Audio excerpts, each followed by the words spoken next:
চলো এই মুহূর্তের বড় একটা খবর শোনাই তোমাদের। বিহারের যে চাকরিজীবী আছে তাদের মাসিক বেতন দিতে পারছে না বিহারের সরকার। কি বলছে একটু শুনে নেওয়া যাক, চলুন। बिहार में सरकारी कर्मचारियों की सैलरी रुक गई है भैया। मार्च की सैलरी अभी तक नहीं मिली है, अप्रैल एंड है। लोगों का पेंशन रुका हुआ है, बुजुर्गों का भैया पैसा उसा जाना था, सब रुका हुआ है।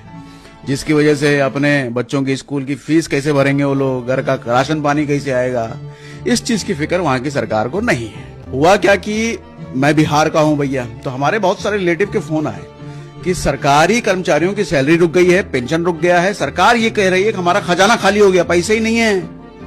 तो इस पर मीडिया तो कुछ बोल नहीं रही। भैया आप ही कुछ बोलो ताकि मीडिया भी सुने और बात बोले, सरकार तक पहुंचे। এ মা, এ কি অবস্থা! বঙ্গবাসী তোমরা স্যালারি পাবে তো ঠিকঠাক? এখানে বিহারিদের স্যালারি ম্যালারি বন্ধ হয়ে যাচ্ছে, তোমরাও চাকরি মাকরি করছো, কি পঞ্চম বেতন টেতন পাবে ভেবেছিলে? সেগুলো তো সব জলে মারা যাবে দেখতে পাচ্ছি। আর একটা কথা ভালোভাবে বলে দিই, আমি নিজের কথা বলছি, কোনো পার্টির উদ্দেশ্যে ইয়া কোনো পার্টির দিক থেকে বলছি না। আমি পশ্চিমবঙ্গের জনগণ, আমার অধিকার আছে, আমি সেই দিক থেকে বলছি, কোনো পার্টির হয়ে আমি কথা বলছি না।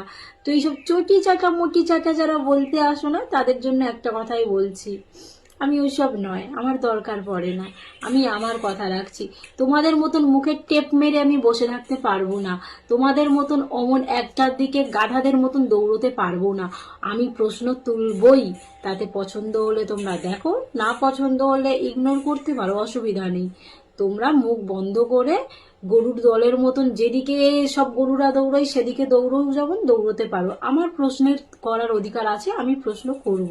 ঠিক আছে ভাই বোন, যাদের ঝাল লাগলো ঝাল মেটাতে পারো। কমেন্ট বক্স আমি অফ করি না, অন করে রাখি সব সময়।